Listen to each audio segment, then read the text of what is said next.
What a turnaround it has been for Hurston Waldrep in this season for the Atlanta Braves. Are these changes sustainable? Can he keep it up and be a big part of this rotation going forward? We'll discuss that on today's episode of Locked On Braves. So let's get into it.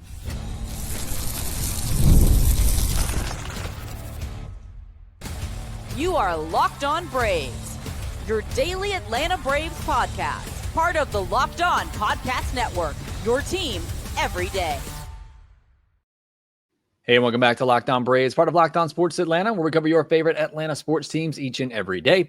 I'm your host, Jake Mastroianni. You can follow me on social media at shortstopball. Check out the podcast there at LockedOn_Braves on X and Locked On Braves on Instagram. If you're new and you're watching this on YouTube, please do me a huge favor. Hit that subscribe button, hit the thumbs up button, leave me a comment down below. And on the audio version, you can help out. Just leave a 5-star review on Apple, Spotify, or wherever you get your podcast. Locked On Braves is available wherever you get your podcast. Thanks so much to all my everydayers out there who continue to make Locked On Braves your first listen of each and every day, no matter the results. Thank you so much. Jordan Griffey sent me a great comment the other day as well. I really appreciate the kind words and what's been a struggling season here. Thank you all so much for sticking it out with me. Today's episode, though, we're going to talk about something exciting, and that is Hurston Waldrep, who has been on a great run for the Atlanta Braves and will be pitching on Wednesday night. We're going to talk about the changes that he's made and whether or not it's going to be sustainable and what his future looks like with this Atlanta Braves team. And then we will get into the game from Tuesday in the final segment.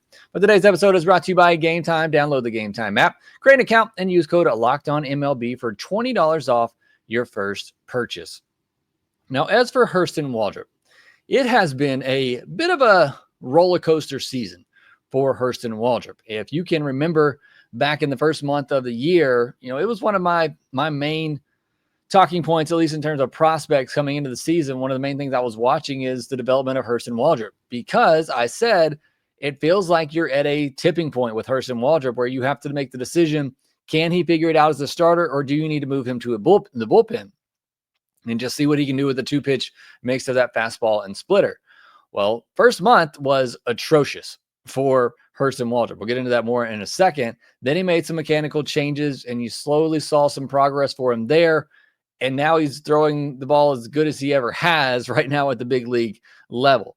And it has me and a lot of people wondering, is this sustainable? Can Hurston Waldrep continue to pitch at this level? Now, here's one thing we know about Hurston Waldrep. Just given the backstory, if you've been an everydayer of the podcast for several years now, you know how pumped up I was that the Braves got Hurston Waldrep in that draft. I believe it was 23rd, 24th overall. I can remember doing the pre-draft prep work for that one, and I kept thinking there's no way Waldrop's going to fall, but if he does, the Braves got to take him. And it's the one time I've been covering the Braves. Been covering the Braves here for 4 or 5 years now. I've been writing about the Braves for 15, 20 years now, pretty much ever since I graduated college, which is too long ago, I care to admit. And I don't think I've ever even talked about a player that the Braves actually drafted in the first round. And I talked about Waldrep a lot, even though I thought there was no way he would fall to the Braves. As you may also know, I do a lot of writing for college baseball, mainly covering the SEC. So I got to watch a lot of Hurston Waldrep, and the splitter was just nasty. I mean, the stuff was ridiculous, and he was pumping, upper 90s gas in college. But you get to the big leagues, and even in the college ranks, what always held him back was the lack of control. And again, I've talked about this the other day too, or last time that Waldrep pitched. It's control and command. Control is just the ability to throw pitches in the box, in the strike zone. Command is being able to pinpoint and throw it exactly where you want to. And control's just always been an issue for Hurston Waldrep, and continued to be an issue once he got to the professional level. Now, he pitched well enough that the Braves gave him a chance in 2023 and called him up, or 2024, called him up, give him an opportunity, but did not go well. In fact, it was a complete disaster. Then he was injured, kind of held him back there. And as I said, coming into this year, it was kind of a tipping point for him. He was still on a lot of people's top 100 prospect list. He was still considered a top 5 prospect by many in the Braves organization. But after the start to his season, you saw basically at the midway point of this year, he had fallen off of every top 100 prospect list that he was still on. And many people were dropping him out of even the top 5, some even the top 10 in the Braves prospect ranking. So he had really fallen down and out of favor. Any prospect shine that was on him seemed to have been completely gone. But This is why you can never give up on guys who are as talented as Hurston Waldrep is. That's why even Ambioris Tavares, I can't give up on, because the glove is so good that if the bat ever comes around, he could be a really good player.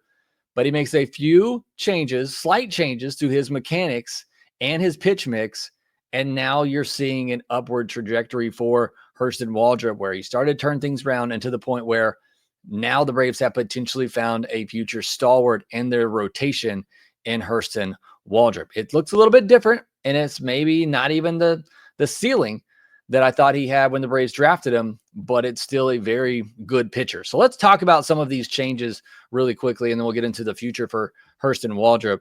So mechanically, it doesn't seem like a lot that he did, but they lowered his leg kick, which seems to have slowed down his motion. And even coming out of college, a lot of the scouts were saying it's kind of a wild motion, which leads to a lot of inconsistency. And that was true, and it has been true. And the Braves finally started to find something to help him dial that down a little bit. You look at the before and after, and he was falling off towards first base a lot. It was a big leg kick, kind of swung him around. And now it's a smaller leg kick. There's not as much, herky jerky motion in his delivery. It's honestly, it's not a lot, but it was just that simple mechanical change that has allowed him to control his pitches a little bit better. Now, these changes started at the beginning of May, after he had an ERA over 6 in 5 April starts with a 3.08 batting average against. His May ERA was 4.63, and that included a game where he didn't make it out of the first inning in his first start of May, when he was beginning to implement some of these mechanical changes. In June, his ERA was 6.26, but again, he had another start where he didn't make it out of the first inning, and his other 4 starts, he was very solid. So you started to see some of those changes take place for Hurston Waldrep, to see him finally put some quality starts on the board. And then in July, things really seemed to start to come together for Hurston.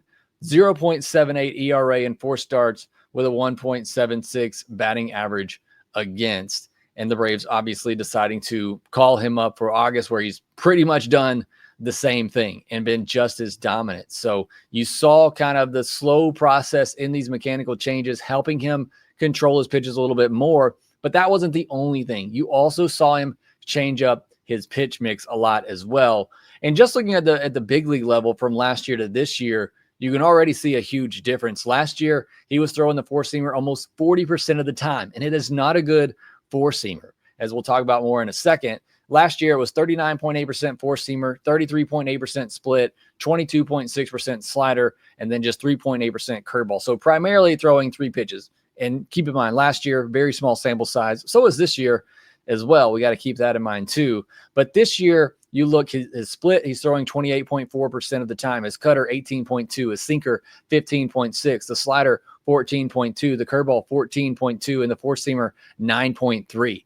So, I mean, he is throwing 6 pitches, 9% or more, really mixing and matching his pitches. And he's dialed down the four-seamer from almost 40% to just around 10% this year, which, again, why not the four-seamer? Its average is 95 miles per hour. He can get up to 97 with it. Seems like it would be a pretty good pitch for him to throw, but it's just a really bad shape. You hear people talk a lot about induced vertical break. 16 is kind of that magic number where you want to be. Anything over that is just really, really good. And Hurston Waldrep is at 11. So it is a really bad fastball shape. It just means it's going to be flat. There's hardly any movement on it. So you square that pitch up, it's going to go a long way. So they have dialed off of that four-seam fastball, and he has introduced a two-seamer, sinker is what they label it on Savant, and a cutter. And those pitches give him a little bit of movement on the fastball along with that velocity. The cutter is a little bit slower type of a pitch, and that's how you kind of overcome a flat fastball. You start manufacturing a fastball that does move a little bit. And the two-seamer, it's got some good horizontal movement on it. The cutter actually doesn't move all that much. It's just a bit of a lower kind of speed with some late cut action on it. And it's enough to make it a little bit more difficult to square up. So those changes, along with the mechanical changes, have been a big help to Hurston Waldrep, because before it was mainly just fastball, splitter, slider, and you knew the splitter was going to be out of the zone. You really just had to sit on that four-seamer, a pitch that you could absolutely crush because it had little to no movement on it. But even outside of those things, there still One big change that I think has really turned around Hurston Waldrep, and the one thing that always needed to be done, we'll talk about that here next. We've all been there, logging on early, waiting forever for concert tickets to go on sale, only to lose your spot for a show you've been dying to see. Live music should be about making memories, not dealing with the stress of ticket shopping. And that's where Gametime comes in.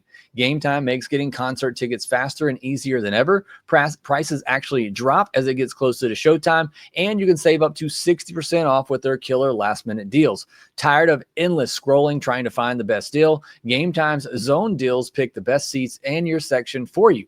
Ever wonder what your view will actually look like before you buy? The app shows you exactly what you're going to see, a panoramic view of what you're going to see whenever you get into the stadium. With Gametime, the price you see is the price you pay. No hidden fees when you get to the checkout screen. So take the guesswork out of buying concert tickets and show tickets with Gametime. Download the Gametime app, create an account, and use code LOCKEDONMLB for $20 off your first purchase. Terms apply. Again, create an account and redeem code LOCKEDONMLB for $20 off.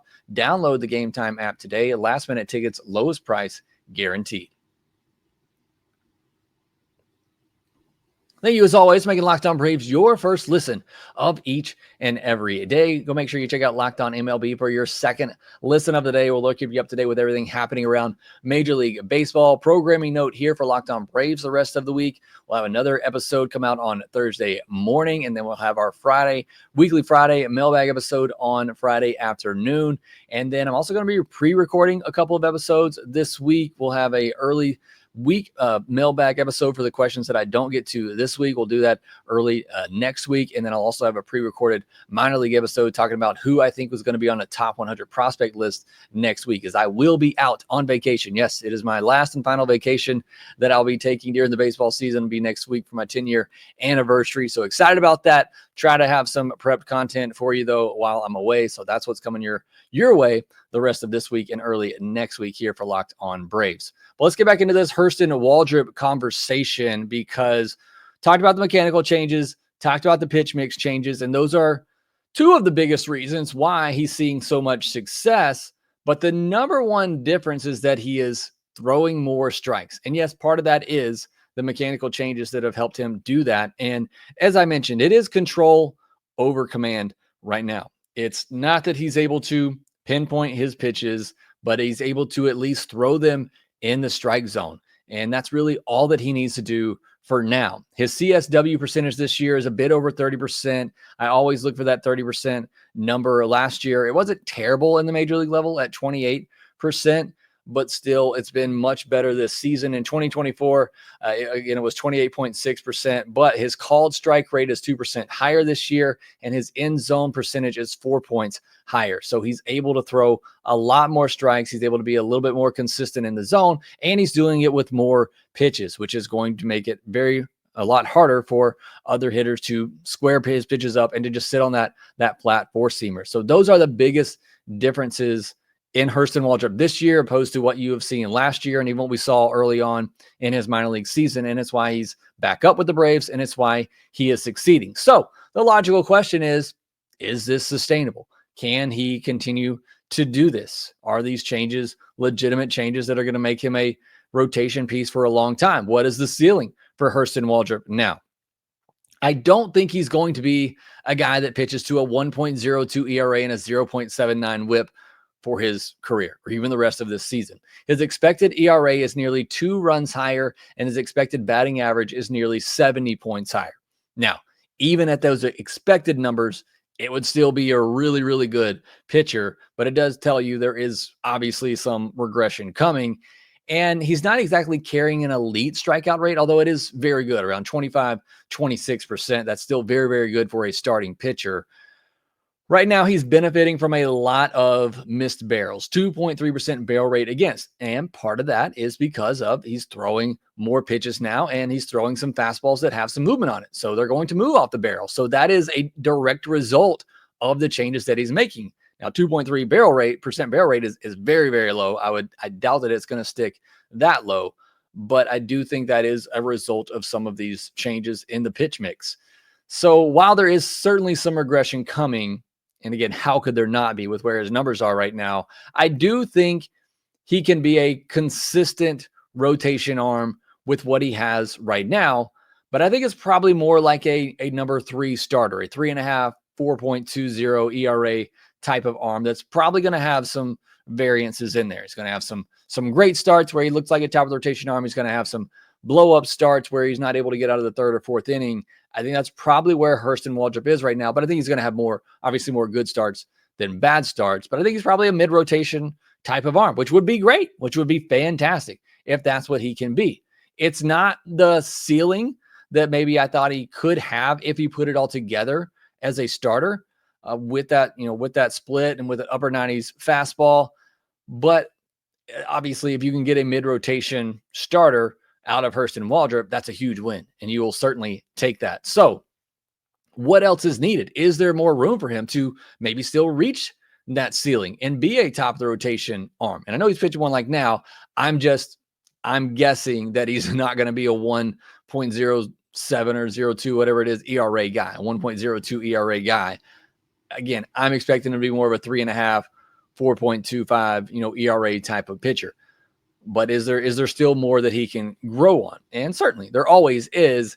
The two biggest things for me that if Hurston Waldrep can make these changes and take these steps, he can get back to that top of the rotation type of pitcher. And the first one is while the mechanical changes have helped Waldrep gain better control, he doesn't necessarily have better command. And command isn't an easy thing to learn. Ask Ian Anderson.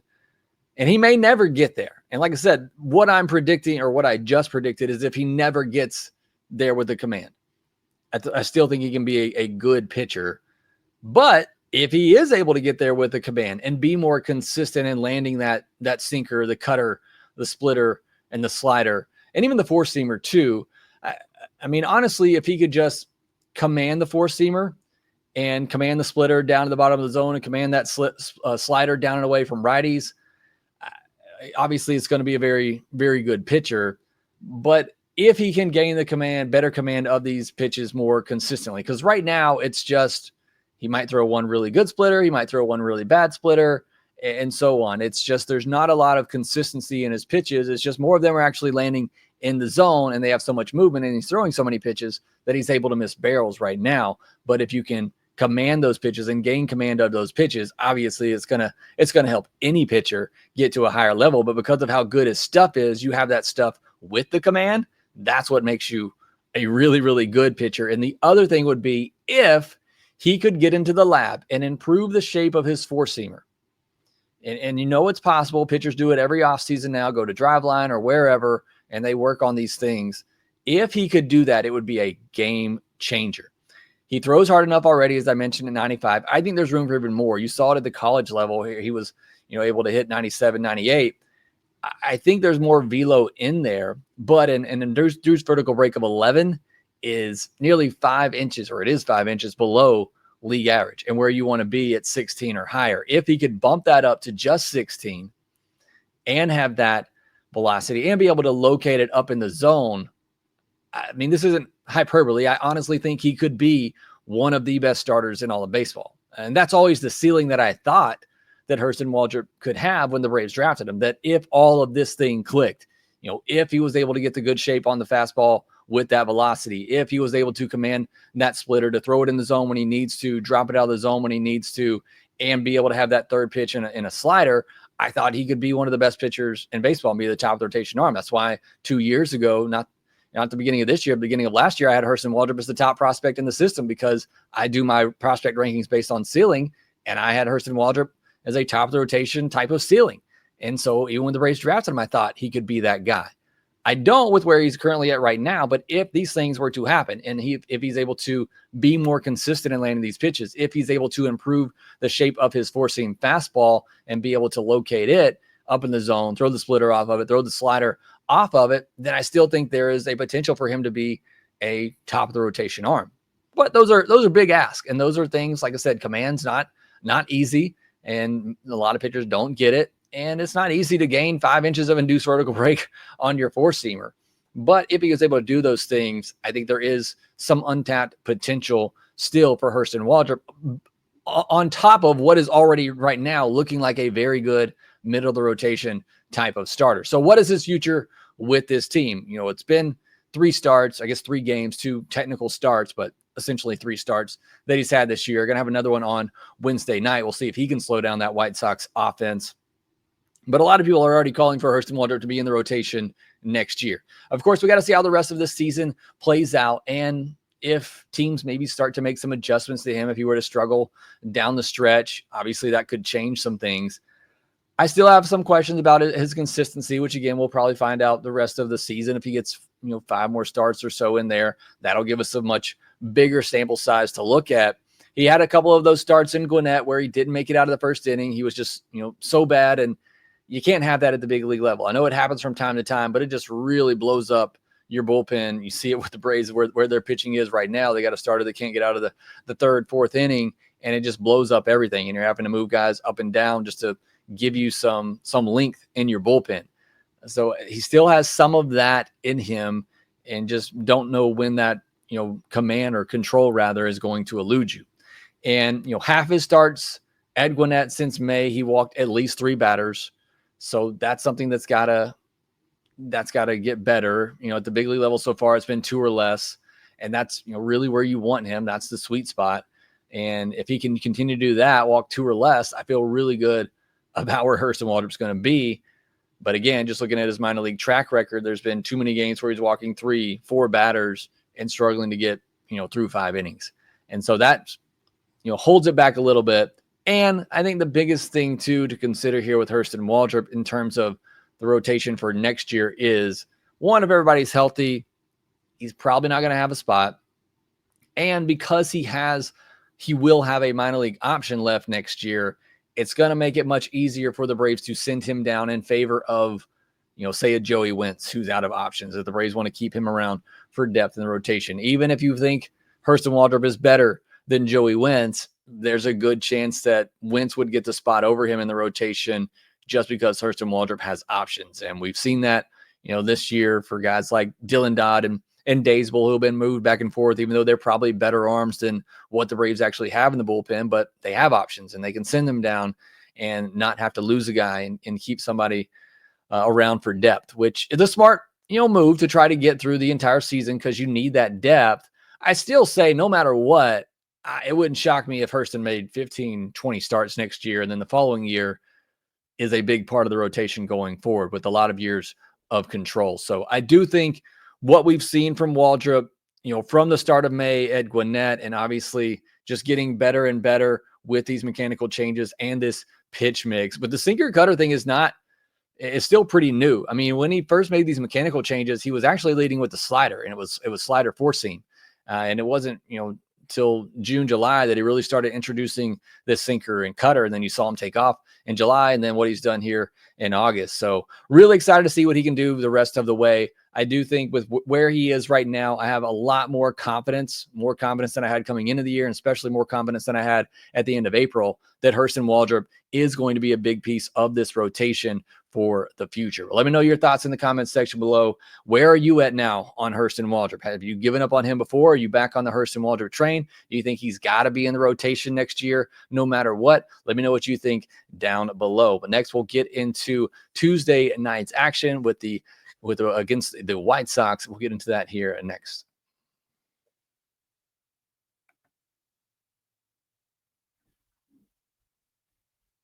The Atlanta Braves and the Chicago White Sox played another wild one on Tuesday night, and this time the Atlanta Braves do complete the comeback, getting an 11-10 win, and this game was just absolutely ridiculous. And as always, we covered it fully on the postcast. Me and Lindsay, you want to check that out, what you can get right here in your Locked On Braves podcast feed on both audio and on YouTube. But I mean, I told you coming in, this White Sox offense had been one of the better offenses in the second half, and they have proven that. Not that the Braves have necessarily thrown out the best pitching staffs, especially with the way that Spencer Strider's throwing it right now, and Bryce Elder just got Babbitt to death in this one. I don't want to go too deep into it. Look, he's a 7th, 8th starter in a rotation, and unfortunately that's just where the Braves are with all the injuries that they have, and you're having to get too many Bryce Elder starts this year. I don't think he was necessarily as bad as the results would indicate in this one. He's a high variance pitcher, as I tell you all the time, that pitches to contact, and sometimes that contact's just going to find holes. It wasn't a ton of hard contact against him tonight. It's just everything found a hole, especially in that fifth inning where things kind of unraveled on him. But the offense, I mean, Jerickson Profar with another big home run. What I loved in that at bat is he got frozen on a front door two-seamer early in the at bat. Pitcher tried to go back to it, and Profar was ready for it and just annihilated it into the chop house. Michael Harris with a big home run in this one, but Michael Harris also had the play that we absolutely have to talk about, and really it's not just this play, and it's the bunt play that I'm talking about, which I'll get into, but I guess kind of more broad picture for me in this game is that as good as this Braves offense has been in the second half, and as good as the Braves offense has been even in the past, even in 2023, you can go back if you really want to go through that many podcasts and listen. I talked about during that season, they still don't do the little things well. They're so reliant on the home run ball. And when you're hitting 300 plus home runs, it masks a lot of issues. But when you're not, and you still have those issues with base running, with doing the small things, doing the little things well, then it really becomes a problem. And now this offense in the second half has been fantastic. They've been great. But even in this second half, there are 3 to 4 plays a game that cost him runs. And you saw it in this game too. Even in the second inning, you had 2 guys get on with nobody out. Dix Allen comes up, puts down a sag bunt. The perfect time for a sag bunt. And it sets it up second and third, nobody out for the top of your order, and you can't get that run in. And then the next inning, Ronald gets on. He steals a base. Great to see that. Gets to third with 1 out, and you still can't bring him in. And it's just the small fundamental things like that just really continue to hold this offense back, and has held this offense back, last year and into much of this season. Been able to overcome that now. They've been able to overcome it in the past with all the home runs. Right now they're overcoming it because Profar and Harris are just on another level offensively, not to mention Matt Olson and Ozzie with a big night too. It's great to see Ozzie having this success. We've talked a lot about the resurgence of Michael Harris in the second half, and Ozzie hasn't really been to that level, but he is swinging the bat much better here as of late. He also had a big IQ play as well, as he had runners on first and third, 1 out. Nacho hits a high hopper to second. Ozzie kind of pulls up, makes the second baseman come and tag him, and Nacho's able to beat out the play at first, which scores another run instead of ending the inning. That was a big play there. But then you had Vito Brujan, who gets on with a hit, but then he gets backpicked. And then in the next inning, you load the bases with nobody out, and Michael Harris, the hottest hitter on the planet, lays down a bunt that goes right back to the pitcher for an easy out at home. Next batter, Marcell Ozuna, gets up 2-0, and he pops out into foul territory for the second out. And thankfully, Drake Baldwin, who needs a big hit right now for himself, he's struggling a little bit, at least to Drake Baldwin standards, and needs to get back into this NL Rookie of the Year race. He gets 3 RBI tonight, including 2 big ones, the tying run and the winning run in that 8th inning. Big 2-out hit there that just got in. Mike Tauchman made a great diving catch earlier in the game that robbed the Braves of a run, and this time he was not able to get there, and the tying and winning runs were able to score, and the Braves were able to complete the comeback this time. And look, as much as this Braves team's out of it, it's fun watching them, especially the offense when they're hitting like this and playing really well. So it's fun to see. And again, it's always fun to win. I know it's probably hurting their draft lottery odds and all that, but it's still my favorite team. I still want to see them win, and hopefully they'll win again on Wednesday with Hurston Waldrep on the mound, going up against Martin Perez. We talked a lot about Waldrep on today's episode. Can't wait to see what he can do against the White Sox. Hopefully get another series win for the Atlanta Braves. Hopefully another great performance by Waldrep. This might be his biggest test yet, facing this White Sox offense. Can Hurston Waldrep and his 1.02 ERA slow down this dynamic White Sox offense? We'll see on Wednesday night. Well, that would do it for this episode of Locked On Braves. Make sure you subscribe on YouTube if you're new. Hit the thumbs up button. Leave me a comment down below. And make sure that you rate, review, and subscribe to the Locked On Braves podcast wherever you get your podcasts. And we will talk to you next.